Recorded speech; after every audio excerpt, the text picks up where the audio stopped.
Assalamualaikum warahmatullahi wabarakatuh. Perkenalkan, nama saya Firanzana Prasetyo, NIM 1812137, kelas PAID semester 6, UIN Sultan Maulana Hasanuddin Banten. Baik, di sini saya sedikitnya akan menjelaskan tentang telaah kurikulum. Telaah adalah penyelidikan, kajian, pemeriksaan, dan penelitian. Sedangkan kurikulum adalah rencana tertulis tentang kemampuan yang harus dimiliki berdasarkan standar nasional, materi yang perlu dipelajari, dan pengalaman belajar yang harus dijalani. Untuk mencapai kemampuan-kemampuan peserta didik, serta seperangkat peraturan yang berkenaan dengan pengalaman belajar peserta didik dalam mengembangkan potensi dirinya pada satuan pendidikan tertentu.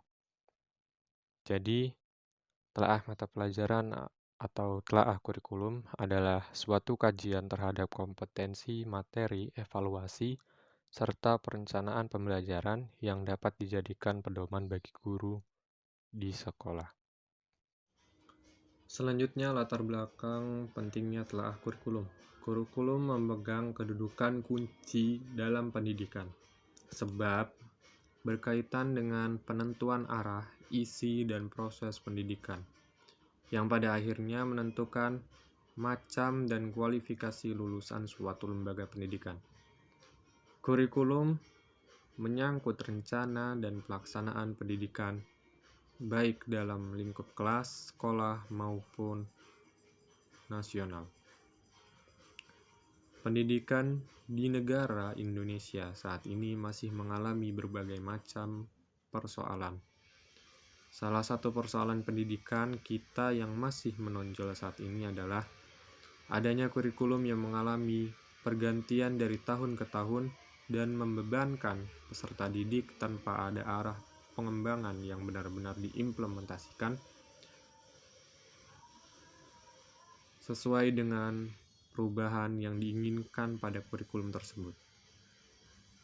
Perubahan kurikulum harus diantisipasi dan dipahami oleh berbagai pihak, karena kurikulum sebagai rancangan pembelajaran memiliki kedudukan yang sangat strategis yang menentukan keberhasilan pembelajaran secara keseluruhan, baik proses maupun hasil.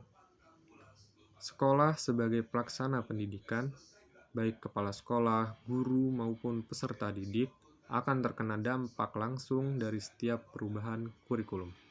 Perubahan kurikulum merupakan perubahan yang sangat mendasar dalam sistem pendidikan nasional dan akan mengubah komponen-komponen pendidikan lainnya.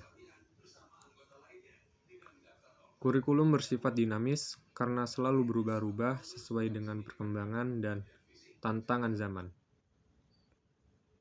Semakin maju perubahan suatu bangsa, maka semakin berat pada tantangan yang dihadapinya. Oleh karena itu, untuk menghadapi tantangan yang akan menimpa dunia pendidikan kita, ketegasan kurikulum dan implementasinya sangat dibutuhkan untuk memenuhi kinerja pendidikan yang jauh tertinggal dengan negara-negara maju di luar sana.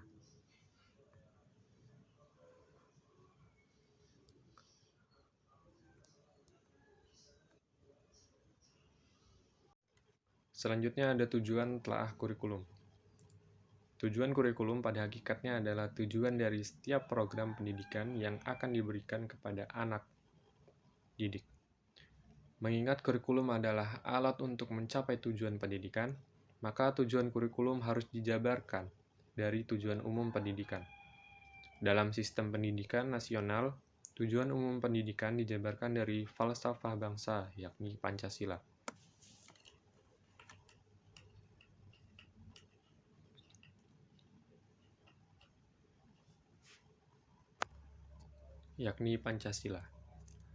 Pendidikan nasional berdasarkan Pancasila bertujuan meningkatkan kualitas manusia Indonesia, yakni manusia yang beriman dan bertakwa kepada Tuhan Yang Maha Esa, berbudi pekerti luhur, berkepribadian, berdisiplin, bekerja keras, tangguh, bertanggung jawab, mandiri, cerdas, dan terampil serta sehat jasmani dan rohani.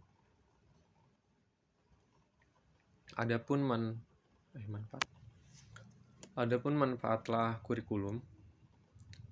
Pada dasarnya, kurikulum bermanfaat untuk mengarahkan proses belajar mengajar sehingga tujuan pendidikan nasional dapat tercapai dengan baik. Mengacu pada pengertian kurikulum, adapun beberapa manfaat kurikulum diantaranya yang pertama, manfaat kurikulum bagi guru. Kurikulum sebagai pedoman bagi guru dalam merancang, melaksanakan, dan menilai kegiatan pembelajaran. Kurikulum juga membantu guru untuk memperbaiki situasi belajar dan juga membantu guru menunjang situasi belajar ke arah yang lebih baik.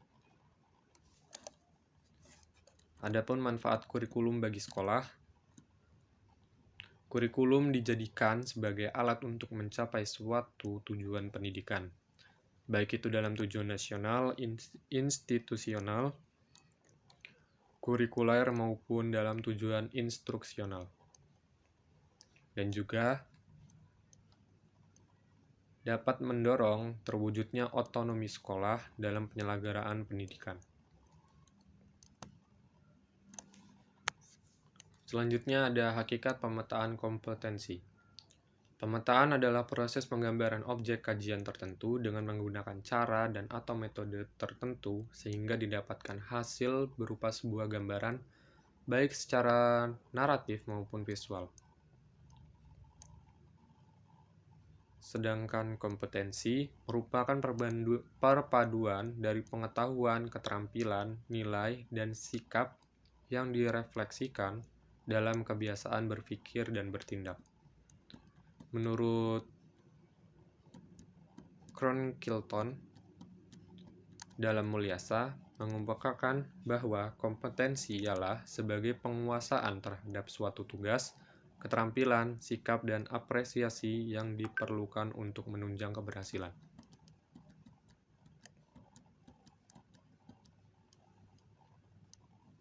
Jadi dapat diartikan bahwa pemetaan kompetensi yaitu sebagai suatu konsep kurikulum yang menekankan pada pengembangan kemampuan atau melakukan kompetensi, tugas-tugas dengan standar performasi tertentu sehingga hasilnya dapat dirasakan oleh peserta didik berupa penguasaan terhadap seperangkat kompetensi tertentu. Selanjutnya ada tujuan dan manfaat pemetaan kompetensi. Tujuan pemetaan kompetensi adalah agar guru bisa menganalisis pemetaan kompetensi pembelajaran yang meliputi pemahaman tentang standar kompetensi lulusan, kompetensi inti, kompetensi dasar, dan penyusunan indikator.